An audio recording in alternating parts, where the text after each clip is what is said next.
Bonjour à tous, merci de me retrouver pour cette 7e critique cinéma, je crois que c'est la 7e. Elle concernera Resident Evil Retribution, 5e volet de la saga Resident Evil.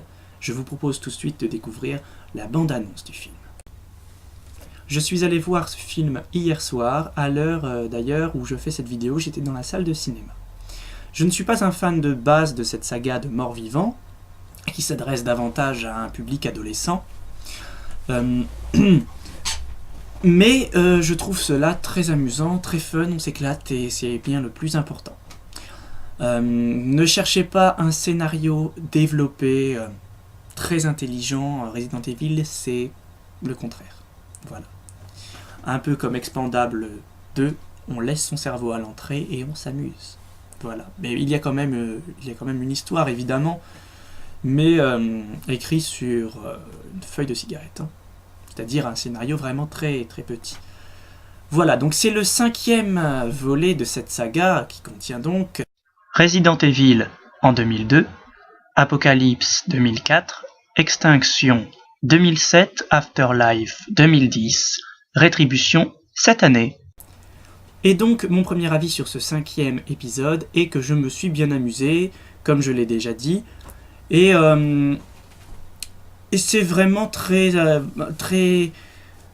prenant. Il y a beaucoup d'action, je dirais, il y a beaucoup de suspense aussi si on ne connaît pas les jeux vidéo, car je ne connais pas les jeux vidéo. Il faut dire que Resident Evil est inspiré de cette série de jeux, donc, et la plupart des joueurs de ces fameux jeux disent que les adaptations en film de Resident Evil sont très très mauvaises.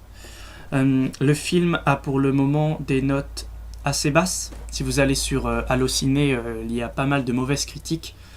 La mienne est que, écoutez, j'ai pas cherché la petite bête en fait en allant voir ce film.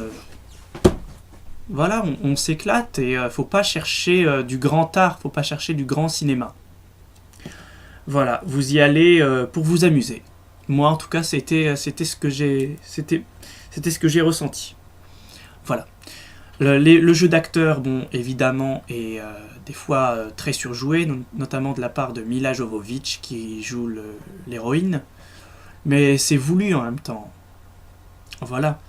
Le personnage doit être un personnage marquant, donc évidemment, Alice, donc on ne l'oublie pas de sitôt. Les combats sont très bien chorégraphiés, tous faits au ralenti, ce qui donne une profondeur au film très bien apporté, très bien amené. Voilà, le réalisateur est Paul W.S. Anderson, qui a réalisé le 4e film et ainsi que le premier. J'avais beaucoup aimé le premier, le 2e avait un peu déçu mais restait quand même bien, le 3e était bien aussi. Voilà, le 4e descendait malheureusement un peu le niveau, je trouvais encore une fois que c'était surjoué et que ça manquait d'âme. Excusez-moi, je reviens, je n'ai plus de batterie. Voilà. Pardon. J'ai eu de la chance. Et que ça, donc, pour revenir au 4e, donc j'ai trouvé qu'il était bien, mais qu'il manquait d'âme. Voilà. Quand je dis qu'il manque d'âme, c'est qu'on n'y croit pas du tout. Voilà. Mais ça restait quand même un bon film. Le 5e relève le niveau du 4e, selon moi, et j'ai beaucoup aimé tous les combats, les effets spéciaux, tout ça. Si vous avez vu le 4e, donc, à la fin il y a un cliffhanger, avec tous les vaisseaux qui arrivent sur le cargo à la fin, et je suis déçu par cette fameuse scène. Je m'attendais à une très grande bataille, quelque chose d'impressionnant. Résultat, c'est claqué en 2 minutes. Voilà. La version française est parfois déplorable, très moyenne. Et c'est vrai que ça n'apporte pas beaucoup de nouveautés à la saga, qui doit contenir, je crois, 6 films. Puisqu'à la fin du 5, je ne dis rien. Pour ceux qui n'auraient pas vu. Je m'apprêtais à dire un gros spoiler. Voyons. Et donc voilà. Je voulais dire autre chose, mais malheureusement j'ai perdu mes mots. Ça m'arrive souvent. Donc le scénario est pas très recherché, c'est vrai. La réalisation est bonne, les effets spéciaux sont très réussis, la 3D est très accrochante ou accrocheuse. Voilà, j'ai d'ailleurs les lunettes. Voilà, ils les donnent. On les paye 1 € et ils nous en font cadeau. Ben, moi je dis tant mieux. Voilà.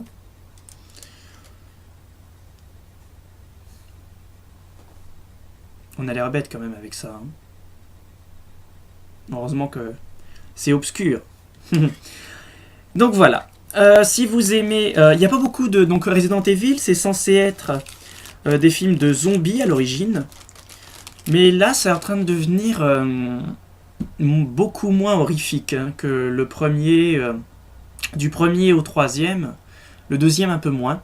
Mais le premier et le troisième étaient très concentrés sur les morts vivants. Très, très bien réalisés. D'ailleurs, j'adore ce genre de film. Tout ce qui est apocalyptique, chaotique, qui dans une atmosphère un peu étouffante. Moi, j'adore ce genre de film. Voilà. Parce que c'est des situations qu'on aimerait vraiment pas affronter, quoi.